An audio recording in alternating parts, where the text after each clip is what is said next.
A man gets bitten by a spider and gets powers. His girlfriend is bitten by the spider and doesn't get powers, which is the point of the movie, which was an interesting and neat concept. It was still unclear as to who exactly was who. I'll bet you're confused. I knew someone who had attended the same film festival as me had attended and thought the movie was not great. He said they had to look up every character in the comic to see who they had been making up. Goodness gracious. I mean, I understand wanting to simplify the story a bit, but having to stop and look up every character isn't the way to do it. That whole story for me was fun. I loved how they did that, but it was also a story where I had no idea where the story was going until the end. I would have liked to have had a bit more clarity from the start, but at the same time, I think we need to come to a story with our own expectations.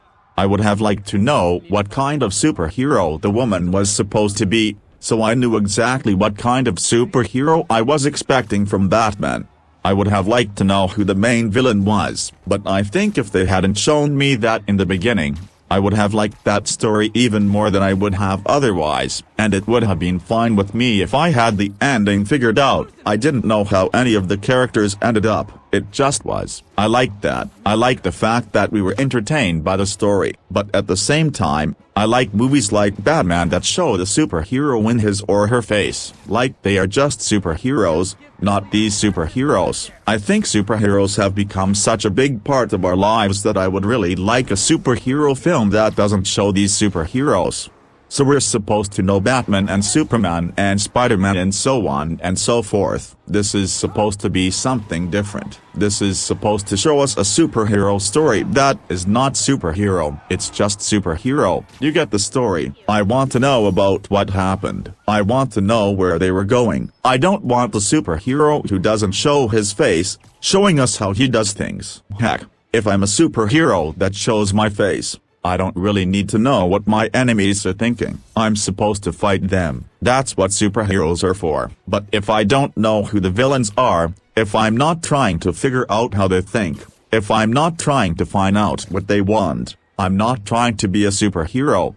I'm just trying to be a superhero. I think the guy is looking for that superhero thing. I want to see what happens. This movie is trying to fill that void of what he wants a superhero film to be. But I just want the story. A superhero film is about fighting the bad guy. That's what it is. This isn't a superhero story. It's not trying to change that. So I want a superhero movie. I want a superhero movie. But it's trying to fill this other void. It's trying to be a superhero story. And it's trying to be a superhero film. But that's not what I want. So it's not superhero, it's superhero. What I do like about the superhero movies right now is the story. They are trying to tell a story, but they also trying to explain it. They are trying to tell a superhero story, but they are also trying to explain what superheroes are, what their powers are, why they are the way they are, and what is the relationships between superheroes and the people who are actually trying to fight against them.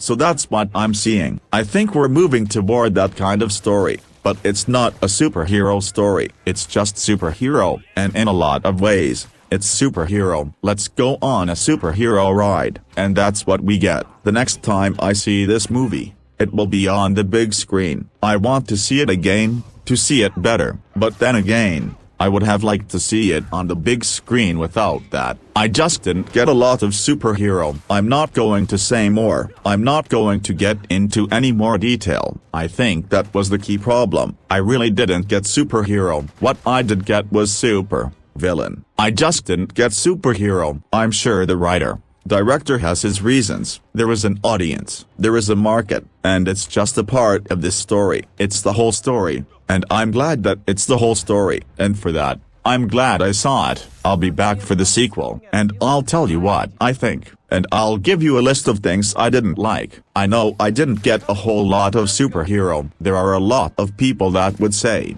that I never got anything else either, and I'm glad that we're living in a world where movies can tell the story they want to tell, a world where stories are allowed to be what they want to be, and I don't need any superhero. I'm not a superhero, so don't ask me about them. I don't know anything about them. I don't want to know anything about them. I don't want to talk about them. I want to see the story, and that's what I saw here. This is now the 4th time I have seen this movie. I have seen it in its entirety. I have seen it in parts. I have seen the extended version. And I have seen it a few times. I'm currently on my 4th viewing.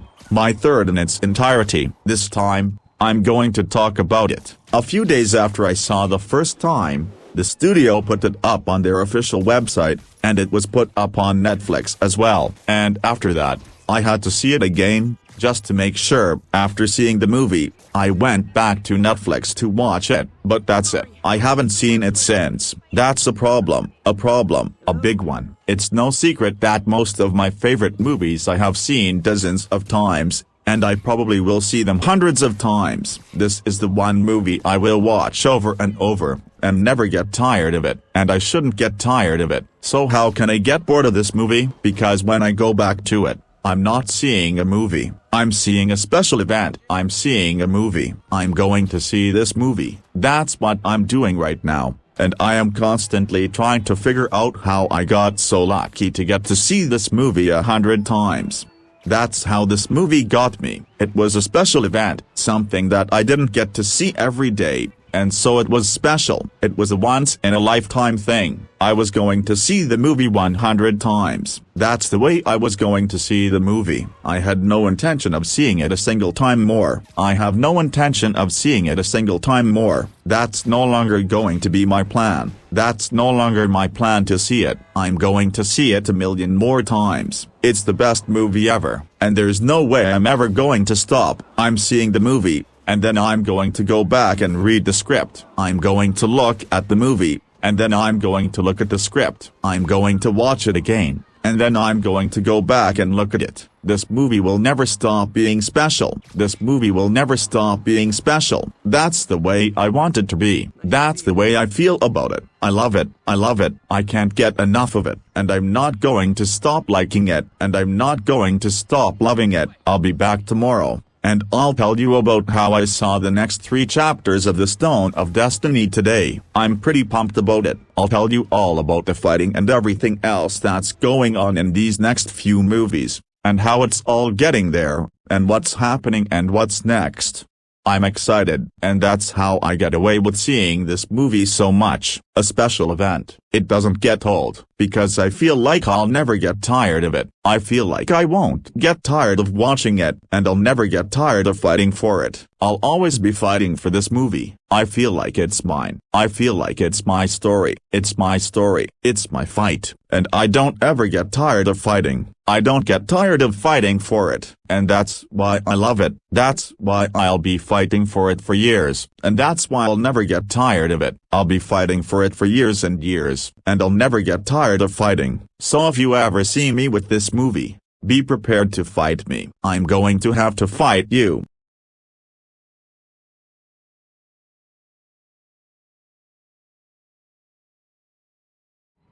In a world filled with superheroes and villains, the idea of a superhero killing a villain may seem like a far-fetched concept, but one superhero is seriously considering taking this drastic step, and the implications could be far-reaching. This article will explore the reasons why this superhero is contemplating such a drastic move, the ethical and moral implications of their decision, and the reactions from their peers. We'll also take a look at the potential consequences of their actions and what it could mean for the superhero-villain dynamic going forward, when it comes to protecting the innocent and bringing justice to the world.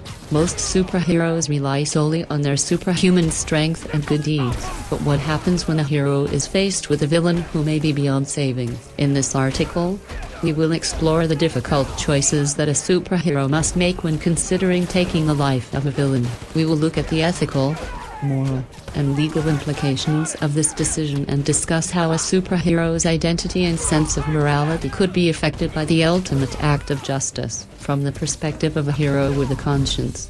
We will delve into the complex emotions and difficult decisions that come with the thought of killing a villain. In a world filled with superheroes and villains, the question of how to handle the inevitable conflict between the two sides is a difficult one. Now, one superhero has stepped forward to propose an unexpected solution: killing villains. In a recent interview, the superhero, who wishes to remain anonymous, shared their thoughts on why eliminating villains may be the only way to ensure long-term peace in the world. In this article, we will look at the superheroes' reasoning, explore the potential consequences of their plan, and consider other options available to protect innocent civilians from danger.